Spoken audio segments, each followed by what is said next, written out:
Hello and welcome back, my stylish friends. Would you like to learn how to hand knit?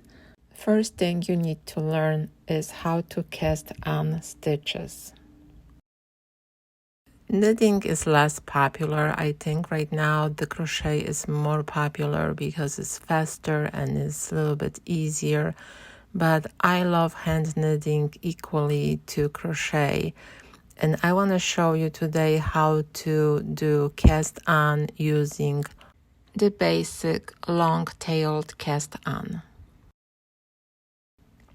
If you're new to knitting, your working yarn has two tails, the end tail and also the tail that is connected to your ball of yarn.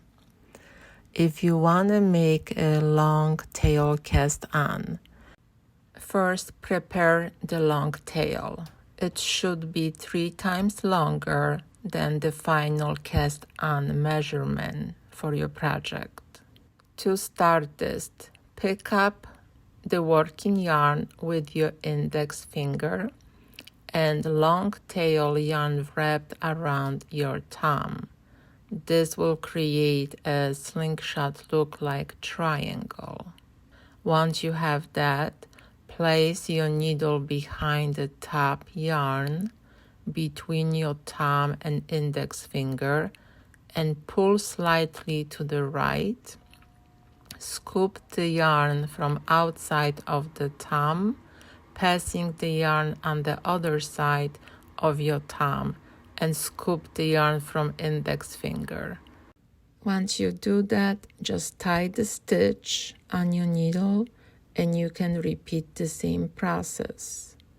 Now your needle is already connected, so you're going again picking up the yarn from outside of your thumb, passing yarn to the other side and scooping the yarn from the index finger, tying the next stitch on your needle.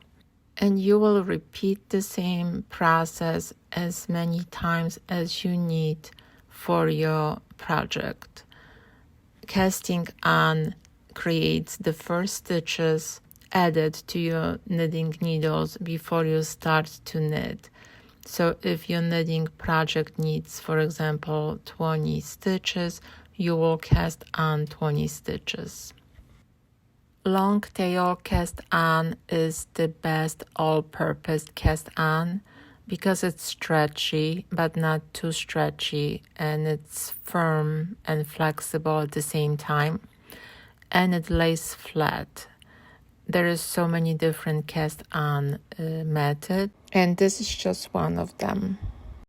Let me explain why it's important to have the long tail at least 3 times longer than the project you're trying to knit, because you're picking up that long tail and you wrapping around your needle.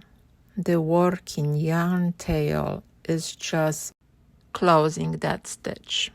From my experience, after cast on, the first row is most difficult one, and after that you're just enjoying your knitting. I am so happy you joined me today and want to learn how to knit. Knitting is a very relaxing hobby, and you can create your own clothing pieces. And this is how the cast on look like. You can count your stitches, add few more if you need to, but making sure that you still have long tail yarn so you can hide that end, because that will be in the beginning of your project. So I will just make few more, and I want to leave long enough tail so I can hide that end once the project is completed. So you see that the cast on looks different on the right side and looks different on the wrong side. On this side looks more like a purl stitch, on the right side looks more like a knit stitch.